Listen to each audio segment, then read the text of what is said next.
Hello friends, शुरू करते हैं स्पेशल करंट अफेयर्स। क्रय प्रबंधक सूचकांक पीएमआई, परचेजिंग मैनेजर्स इंडेक्स। ये क्या होता है? विनिर्माण और सेवा क्षेत्रों दोनों में व्यावसायिक गतिविधियों का एक संकेतक है। इसमें यह एक सर्वेक्षण आधारित प्रणाली है जो उत्तरदाताओं से कुछ प्रमुख व्यावसायिक कारकों के प्रति पिछले महीने से उसकी धारणा में बदलाव और उसके संबंध में सवाल पूछे जाते हैं। इसको कैसे नापा जाता है? 50 से ऊपर के आंकड़े व्यावसायिक गतिविधि के में विस्तार को दर्शाता है और 50 के नीचे का आंकड़ा जो होता है गिरावट को प्रदर्शित करता है। मध्य बिंदु से अधिक अंतर अधिक विस्तार या संकुचन का संकेत होता है। तो यह जो विनिर्माण है, सेवा क्षेत्रों के लिए और विनिर्माण के लिए दोनों ही अलग अलग गणना की जाती है, फिर एक समग्र सूचकांक का निर्माण किया जाता है। आगे बढ़ते हैं। जल शक्ति अभियान, कैच द रेन। यह अभियान जो है जल शक्ति मंत्रालय के द्वारा शुरू किया जा रहा है। इसके तहत आसपास के जल स्रोतों की सफाई, वर्षा जल के संरक्षण के लिए 100 दिनों का अभियान चलाया जाएगा। पीर चिल्ला राय एक बहादुर योद्धा और असम के कोच शाही वंश का सेनापति थे। वे कामता साम्राज्य के राजा नारायण के छोटे भाई थे। गेमिंग में उत्कृष्टता केंद्र जो centre of excellence in gaming सूचना और प्रसारण मंत्रालय के द्वारा आईआईटी बॉम्बे के सहयोग से गेमिंग और अन्य संबंधित क्षेत्रों में उत्कृष्ट केंद्र बनाने का निर्णय लिया गया है। आगे बढ़ते हैं। खुजली घर एक तरह का घर बनाया जाता है लकड़ी का, जो ऐसी लकड़ियां होती हैं जो खुजली पैदा करती हैं।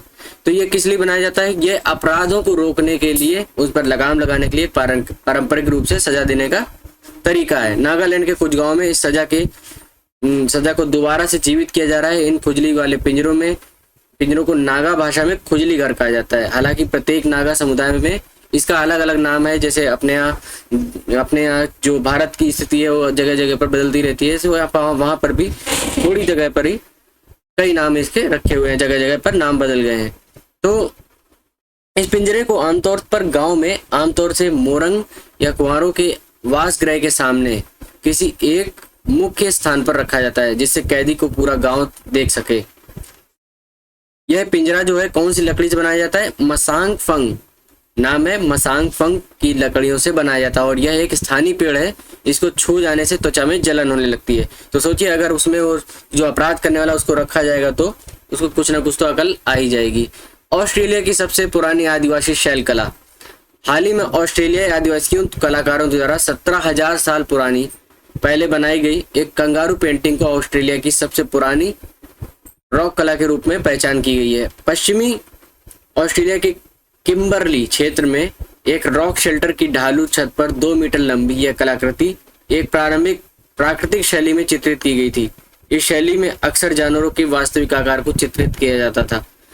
तो ये जो शैली है किम्बरली क्षेत्र में जो पाई गई है, ये जो पुरानी आदिवासी शैल कला पाई गई, ये लगभग 6 फीट की है और प्रारंभिक प्राकृतिक शैली में चित्रित की गई है। तो ये एग्जाम के पॉइंट ऑफ व्यू से बहुत ही इंपॉर्टेंट है। आगे बढ़ते हैं। LSTV RSTV का विलय। लोकसभा टीवी और RSTV पहले हम लोग अलग अलग देखते थे, वहाँ की जो प्रोसीडिंग्स होती थी वो हमको अलग अलग दिखाई भी देती थी। अब उनको खत्म कर दिया गया और इसे संसद टीवी का रूप दिया गया। अब किसी को इसको एक प्राइवेट कंपनी को कॉन्ट्रैक्ट बेसिस पे संसद टीवी के लिए चलाने के लिए अधिकार दिया गया है। सेवानिवृत्त IAS अधिकारी रवि कपूर को इसके CEO के रूप में नियुक्त किया गया है। तो आप समझ सकते हैं यहाँ पर एक तरह से जो RSTV और LSTV पर जो प्रोसीडिंग्स चलती थी लगातार दिखाई पड़ती थी लाइव, वो अब इस संसद टीवी पर शायद ही देखने को मिले, क्योंकि यहाँ पर अब जो कंट्रोल किया जाएगा वो अलग तरीके से होगा। जो वो चाहेंगे वो दिखाएंगे। अभी यहाँ पर दोनों ही लाइव देखते थे, इनका टाइम फिक्स रहता था, हर समय कोई ना कोई प्रोग्राम चलते ही रहते थे इनसे रिलेटेड। अब एक संसद टीवी करने से इसका विस्तार जो है वो थोड़ा सा कम हो जाएगा, ना कि इसका विस्तार बढ़ेगा। आगे बढ़ते हैं। हिमालयन सिरो यह बकरी और एक मृग से मिलता जुलता हिमालयी स्तनपायी जानवर है। हाल ही में हिमालयन सिरो को असम में देखे जाने वाला सबसे नया जीव घोषित किया गया है। इसे 3 दिसंबर को 950 वर्ग किलोमीटर में विस्तृत मानस टाइगर रिजर्व में देखा गया। मानस टाइगर रिजर्व कहाँ पर है यह आप हमें कमेंट सेक्शन में लिखकर बताएं। यह IUCN की रेड लिस्ट में असुरक्षित के रूप में वर्गीकृत किया गया है। IUCN की रेड लिस्ट में असुरक्षित रूप में वर्गीकृत किया गया है। तो IUCN जो है जितने भी संकटग्रस्त जीव होते हैं उनकी लिस्ट बनाता है और उनको प्रोटेक्ट करता है कि आने वाले समय में इनको सुरक्षित रखा जाए, इनकी जो प्रजाति है उसको बढ़ाने का काम किया जाए। यह जो वन्य जीव संरक्षण अधिनियम 1972 की अनुसूची के तहत सूचीबद्ध है, जिसके तहत इसे पूर्ण सुरक्षा प्रदान की गई है। तो हिमालयन सिरोह कहाँ पाया जाता है, इसके बारे में और भी अधिक जानकारी प्राप्त करने की कोशिश करें। और इसमें जो मानस टाइगर रिजर्व जो जगह है, इसके बारे में ये कहाँ पर स्थित है, कौन से स्टेट में है, किस जिले में है, तो इसके बारे में जानने की कोशिश करें और हमें कमेंट सेक्शन में लिखकर बताएं। भारतीय भूमि पत्तन प्राधिकरण, land ports authority of India वैधानिक निकाय है जो भारतीय भूमि पत्तन प्राधिकरण अधिनियम 2010 के तहत स्थापित किया गया है। इस अधिनियम के तहत क्या होता है, land ports authority of India को भारत की अंतर्राष्ट्रीय सीमाओं के साथ निर्दिष्ट बिंदुओं पर यात्रियों और सामानों की सीमा पार आवाजाही के लिए सुविधाओं को विकसित करने और स्वच्छता प्रबंधन करने की शक्ति प्रदान की गई है।